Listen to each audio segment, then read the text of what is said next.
1 2 3 come on. حياكم الله في قناتنا على اليوتيوب Kuwait_Paddles وحسابنا في الانستغرام. اليوم راح نتكلم عن مضرب أول مرة يوصل لنا، عشان كذي راح نسوي لكم إياه انبوكس على السريع مثل ما عودناكم في الفيديوهات السابقة. اليوم هذا المضرب هو اسمه التيمبو WPT الورد بادل تور، وهو يعتبر الأوفيشال راكت اللي تم استخدامه في بطولات العالمية من WPT لشركة طبعا نوكس. مثل ما انتم عارفين اللي يحبون هذا المضرب جودة عالية من ناحية التصميم ومن ناحية الأداء ومن ناحية حتى الشكل والألوان. هذا أول مضرب يوصلنا من نوكس تقريبا، من ناحية إن لونه أزرق ما شاء الله، شوفوه يعني شيء روعة. راح نتكلم عن مواصفاته على السريع. المضرب هذا اللي أمامكم تمام فيه 12K كربون، واحنا تكلمنا عن موضوع طبقات الكربون من خلال فيديو كومباريسون لشركات لسلسلة فايبرز الخاصة لشركة بابلوت، تقدرون تشوفونه هناك بالفيديو الخاص حق موضوع الكربون. يمكن نذكر على السريع، نبي نذكر المشاهدين بأن الكربون كل ما زاد بالرقم اللي هني، على سبيل المثال هني 12K يعني 12,000 تمام، طبقة من الكربون مصنوع منها المضرب. كل ما صعد الرقم صار 16 18K 24K، معناته صار صلب وتركيز السويت سبوت يقل حق اللاعبين الاجريسيف والهجوميين، وارتداد الكرة يصير اقوى. تمام، كل ما قل هذا الرقم معناته يصير في كنترول اعلى والسويت سبوت تكون شوي اكبر من ما تكون اعلى، يعني 3K 6K الى اخره.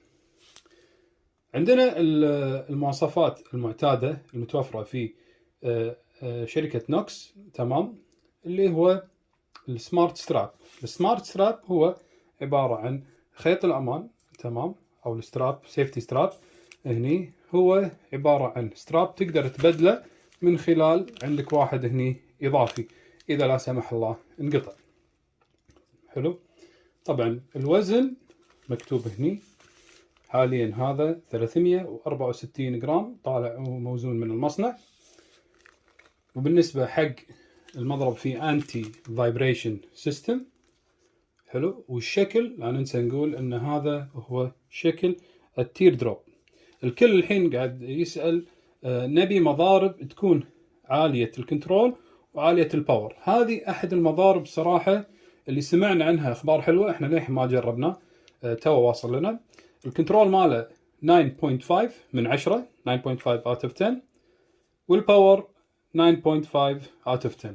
طبعا هم شركة نوكس قاعد يصنعون مضارب طبعا اشكال والوان، خصوصا عندهم فريق قاعد يعطون مضارب خاصة باسامي لاعبينهم وحسب طلبهم هم.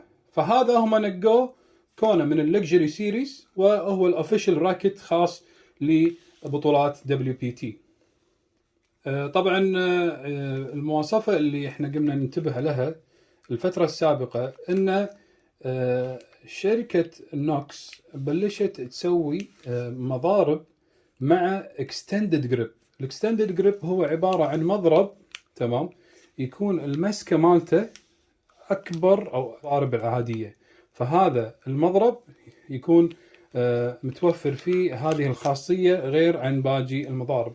من اللي يحب يستخدم الاكستندد دريب يضرب مرات بايده ثنتين. احنا لاحظنا في بعض اللاعبين في البطولة الخليجية، واول شيء نقول مبروك حق فريق منتخب قطر في الفوز في البطولة، نشكرهم على هذا التنظيم الافضل واقوى من الرائع الصراحة.